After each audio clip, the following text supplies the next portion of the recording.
Assalamualaikum warahmatullahi wabarakatuh. Nama saya Dinda Sasabia Putri. Nama saya Muhammad Darwis Isra. Nama saya Safa Firzaya Putri. Kami dari kelas 12 IPS 2. Hari ini kami akan mewawancara salah satu tokoh pada masa Orde Baru, yaitu Bapak Haryono Suyono. Assalamualaikum warahmatullahi wabarakatuh. Perkenalkan, nama saya Nabila Syifa. Nama saya Raisa Rahma Ismail. Nama saya Murtada. Kami dari kelas 12 IPS 2. Hari ini kami akan mewawancarai seorang tokoh Orde Baru, yaitu Bapak Haryono Suyono.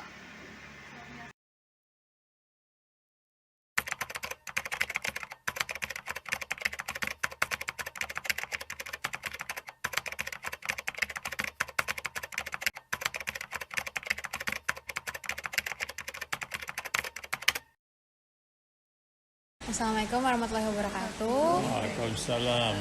Nama saya Dinda Sasabia Putri. Saya Nabila Syifa. Nama saya Safa. Nama saya Murtada. Nama saya Raisa.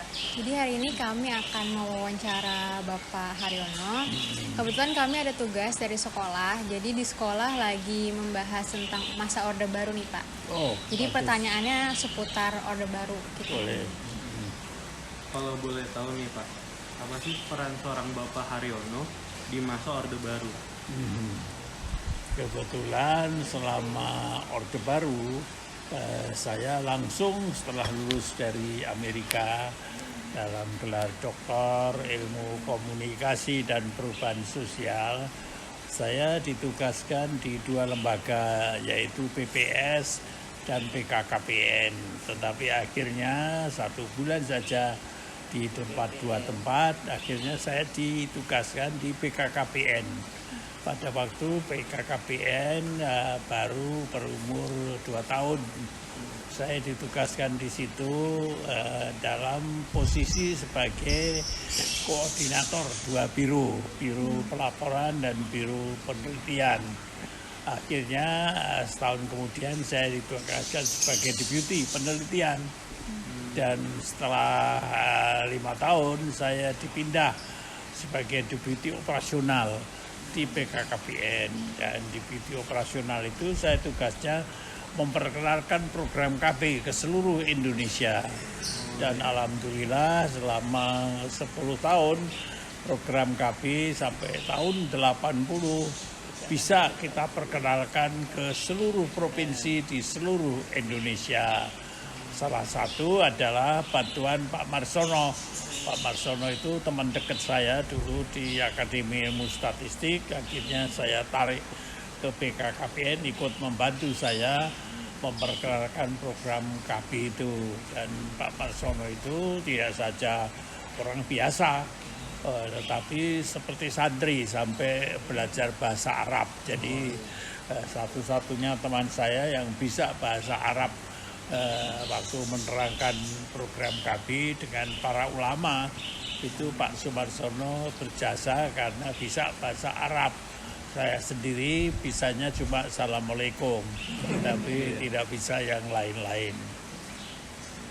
Oke, silakan. Kalau untuk keadaan politik pada masa Orde Baru yang Bapak rasakan itu seperti apa Pak? Bagi saya politiknya sangat akrab karena Orde Baru itu memakai politik gotong royong. Dalam politik gotong royong itu Pak Harto selalu mencoba merangkul semua pihak, bahkan musuh-musuh politik dari 3 partai waktu itu Golkar, lalu P3, lalu satunya lagi PDI itu dirangkul semua.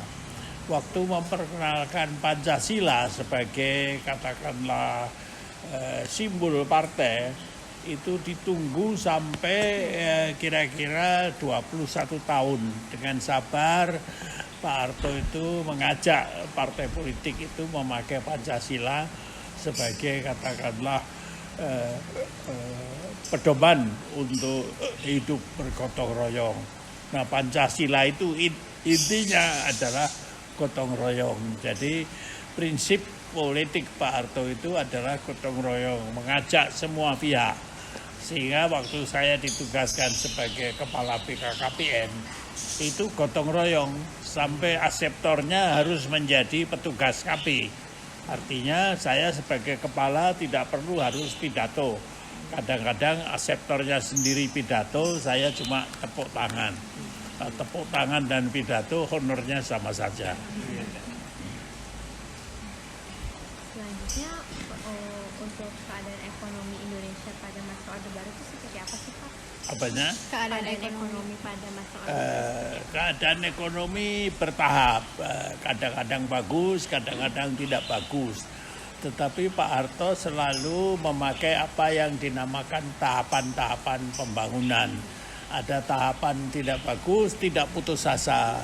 Lalu Pak Harto tidak gantung diri, tidak, tetapi kemudian dimajukan lagi, maju lagi. Akhirnya pada saat-saat tertentu Pak Harto itu merasa bahwa kita itu sudah saatnya dalam tahun-tahun yang akan datang bangkit. Bangkit artinya Indonesia itu bisa mandiri.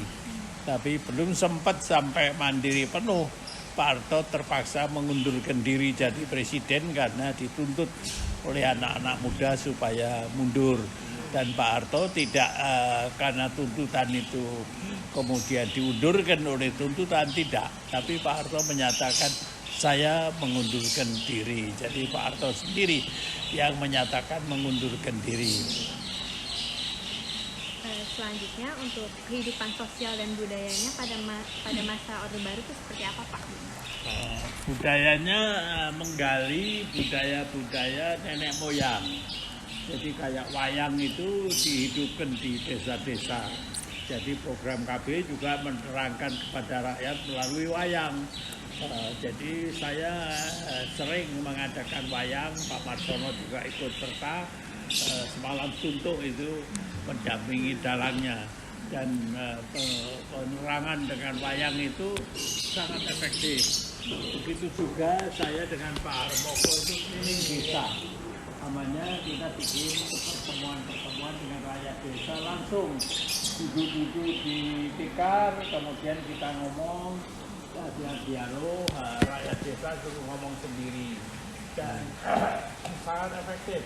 Jadi saya ngomong KB itu sebentar saja, sebentar atau lama atau honornya sama. Gitu. Jadi saya sebentar, kemudian aseptornya yang sudah pakai spiral saya suruh, bagaimana Bu pakai spiral, itu contohnya di sana ada gambarnya. Nah itu ibu-ibunya sendiri itu kita ajak ngomong, bagaimana rasanya pakai spiral, nggak apa-apa. Kumpul dengan suami enak saja, enak ya, karena dia tidak pernah melihat spiral. Gitu. Jadi karena spiralnya tersembunyi dalam rahim, ya. Jadi nggak bisa dilihat begitu. Dan minum pilnya sehari itu satu saja. Pokoknya ingat pilnya diminum satu ya sudah aman. Sehingga ikut KB itu dalam arti murni lebih mendekatkan suami istri, karena tidak biasanya suami istri itu sebelum ada KB kalau berkumpul dengan suaminya itu takut. Jadi kalau suaminya ngajak ciuman itu takut, ini nanti jangan-jangan hamil. Tapi waktu ikut KB, suaminya ngajak ciuman sehari 10 kali nggak apa-apa, ngajak kelonan sehari 10 kali nggak apa-apa, karena tidak akan hamil. Jadi KB itu memberi keamanan dan rasa tentram kepada para ibu-ibu, terutama para ibu-ibu. Kalau bapaknya nggak peduli, para ibu-ibu itu biasanya kalau kumpul dengan suami lalu hamil. Tapi sejak ikut KB aman, tidak akan hamil. Gitu. Jadi ada satu keyakinan bahwa ibunya tidak hamil. Kalau hamil itu memang karena kehendak Tuhan Yang Maha Kuasa. Jadi harus terima gitu. Seperti Ibu Marsono ini anaknya 3, mestinya 2, tapi kelebihan 1 karena Pak Marsono rajin gitu. Saya lebih tua. Ya, bedanya 5 tahun. Saya sendiri anak saya 4, tapi itu sebelum KB. Sebelum KB saya sudah punya anak 4, anak saya tidak bisa di stop, makanya saya ikut KB. Oke. Nah, Pak, terus kalau bisa dibandingkan nih, bagaimana sih perbandingannya politik, ekonomi, dan sosial budaya pada zaman Orde Baru dengan zaman pemerintahan sekarang.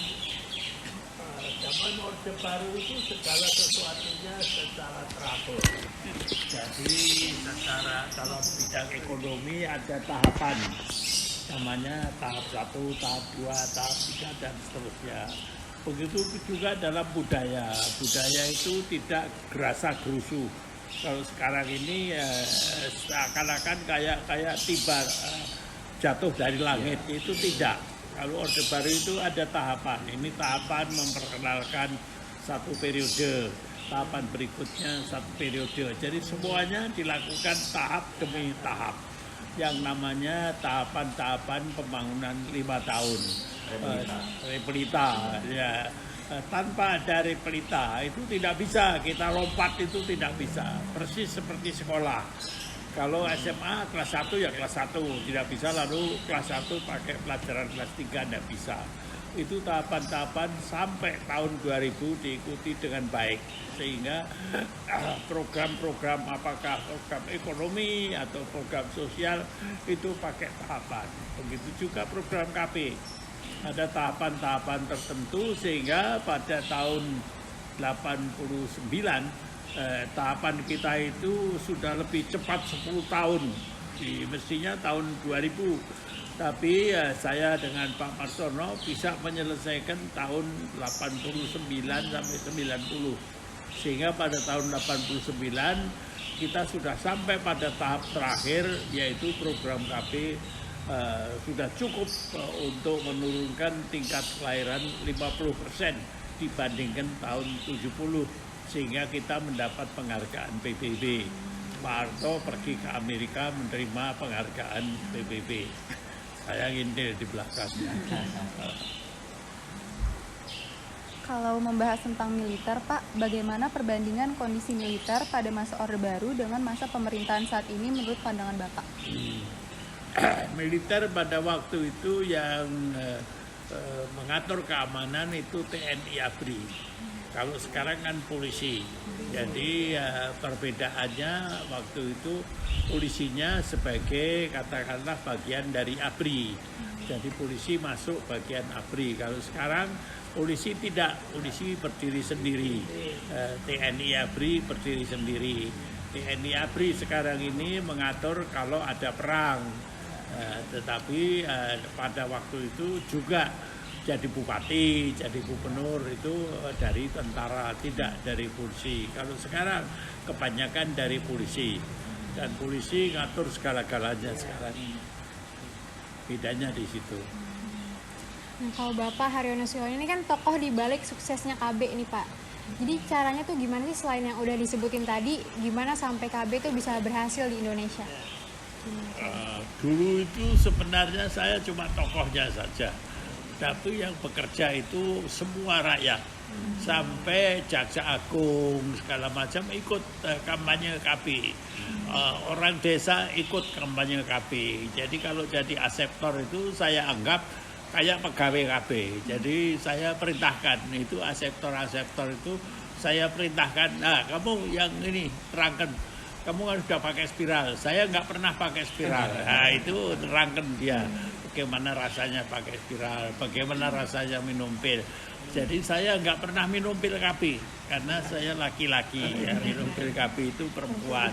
Jadi perempuan itu cerita, lalu saya tinggal nongkrong begini saja, tepuk tangan, lalu senyum-senyum. Jadi hampir semua pihak menjadi pelaksana program KB.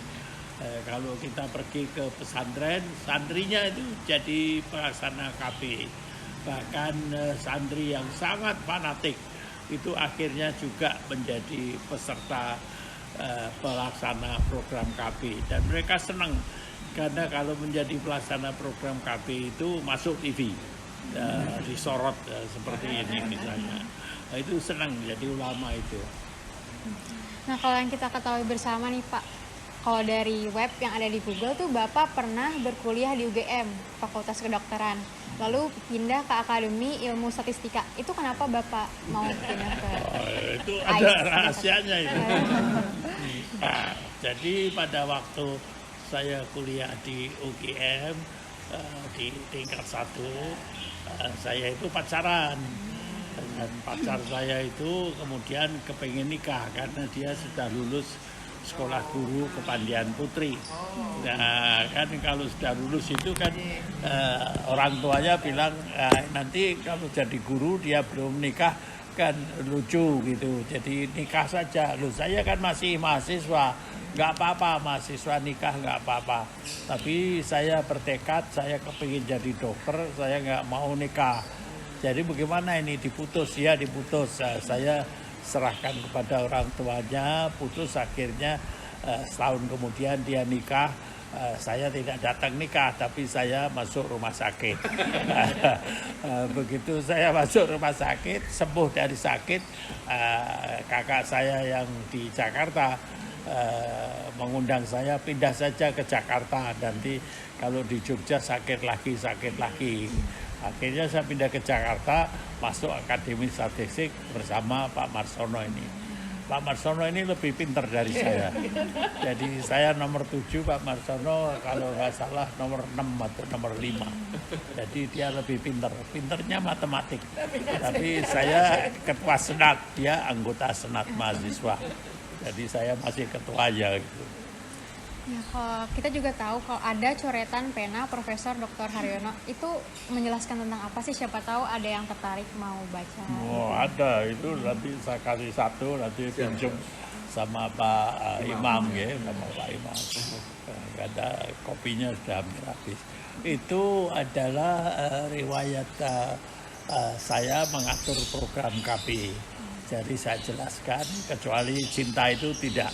Karena istri saya waktu saya muat itu jangan dimuat ini gitu. Jadi dia curiga dia. Itu pacar saya itu sudah almarhum. Jadi setelah almarhum dia nggak curiga lagi.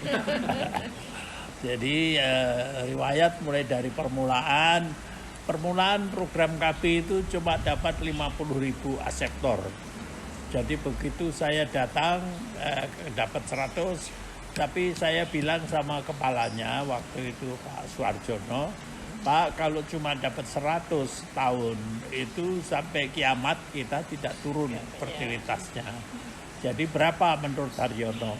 5 juta. Duh, kok 5 juta? Dari 100.000 kok 5 juta? Kamu bisa? Oh bisa Pak. Saya bisa atur, asal saya diberi wewenang untuk mengatur strateginya. Ya sudah sekarang. Kamu atur strateginya, sebagai anak muda kan ditantang. Jadi saya bekerja keras, termasuk Pak Marsono. Jadi Pak Marsono itu biarpun kepala biro, tapi saya anggap teman dekat. Jadi selalu dengan saya mengadakan persiapan-persiapan. Dan akhirnya kita bisa dapat 5 juta tiap tahun. Nah, 5 juta aseptor tiap tahun. Jadi ya pasang spiral, ya minum pil, 5 juta, akhirnya yaitu tadi pada tahun 89 dunia itu mengakui program KB sebagai program dunia nomor 1. Oke, yang terakhir Pak, saran apa yang bisa Bapak berikan untuk kami nih, pemuda masa depan untuk mendapatkan kesuksesan yang kami inginkan? Nomor 1 harus komitmen pada pekerjaan apa yang sedang dikerjakan. Jangan misalnya, wah ini sudah jam 2 saya mau pulang. Jangan. Kalau belum selesai, selesaikan. Kalau perlu sampai maghrib baru pulang. Jadi itu komitmen itu perlu. Jadi jangan sampai bekerja itu asal saya dapat gaji apa enggak, honornya berapa, lalu gajinya berapa, kenaikannya berapa, kepalanya sayang sama saya apa tidak. Jangan itu. Tetapi pekerjaan itu harus dicintai dengan komitmen yang tinggi dan sungguh-sungguh ilmu kita harus lontarkan ke situ, harus dikembangkan di situ. Kalau perlu tahapan-tahapan program itu diatur begitu rutin secara ilmiah. Jadi program kita jangan asal-asalan bangun tidur apa yang mau kerjakan apa ya. Nantilah kalau sudah sampai kantor baru dipikir. Jangan. Kalau perlu sebelum tidur itu sudah dipikir. Besok pagi saya jam 8 sampai kantor, pertama kali saya kerjakan ini, kedua ini, ketika ini dan seterusnya. Itu sudah ada rancangan di kepala. Bahkan sekarang pun saya sebelum tidur itu masih meminta kepada Tuhan, coba diberikan kepada saya besok pagi saya ada tugas apa tidak. Oh ada. Oh ya Tuhan, saya kalau begitu mohon umur saya dipanjangkan sehari lagi. Ya sehari, begitu harinya akan habis, saya lapor lagi. Ya Tuhan, tugasnya udah saya selesaikan. Apa ada tugas baru untuk besok? Oh ya ada. Saya mohon diberi umur sehari lagi. Jadi setiap hari saya umurnya tambah sehari-sehari. Sehingga tahun depan ini umur saya 85 tahun. Jadi kan masih kelihatan gagah gitu. Masih kelihatan gagah. Hanya ini masih putih-putih begitu. Sengaja tidak dihitemin supaya kalau ketemu katanya Mas Imam, gadis-gadis SMA itu nanti tidak tertarik. Tapi kalau sama Bu Marsono masih tertarik sama tuannya gitu. Oke, pertanyaan dari kita sih alhamdulillah udah selesai. Jadi kita matiin videonya dulu aja kali ya. Kita tutup dulu videonya. Jadi sekian dari kami. Terima kasih Pak Haryono udah mengisi. Saya terima kasih kalau anak-anak masih ingat program KB begitu. Lebih-lebih anak perempuan. Ini sangat penting. Jadi anak-anak perempuan itu harus sadar bahwa jumlah kelahiran itu tidak boleh terlalu banyak. Karena kalau terlalu banyak repot nanti. Tidak bisa relax. Jadi kehidupan itu urusannya anak saja. Tidak bisa mengatur diri untuk bekerja bagi nusa dan bangsa. Indah sekali kalau kita bisa bekerja untuk nusa dan bangsa seperti saya ini 85 tahun. Saya masih kasih kuliah, masih kasih webinar. Itu rasanya indah sekali. Jadi masih ada anak SMA datang, masih ada kemarin dosen datang dan sebagainya. Itu rasanya hidup ini indah dan kita tetap belajar. Karena dengan sendirinya saya tidak bisa ngomong begini kalau tidak belajar. Tentu omongnya tidak sistematis, tapi omong saya selalu sistematis. Ada terus. Kalau ikuti web saya, gemari.id itu.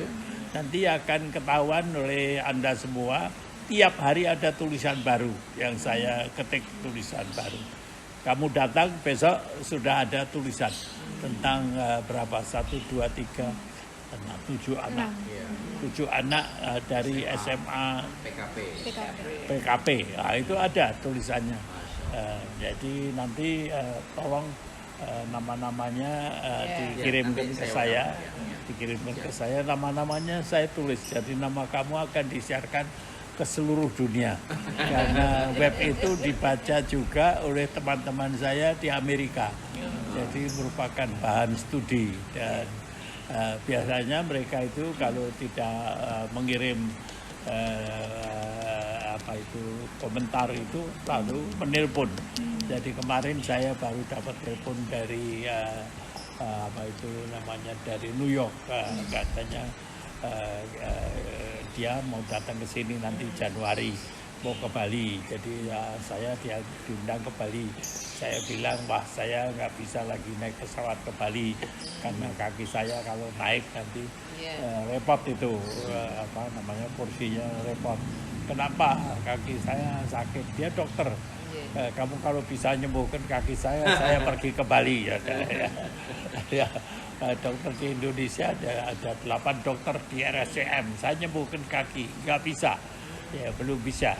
Ini ada dukun di mana Cibubur sana katanya bisa. Ya sudah, saya sudah pesen.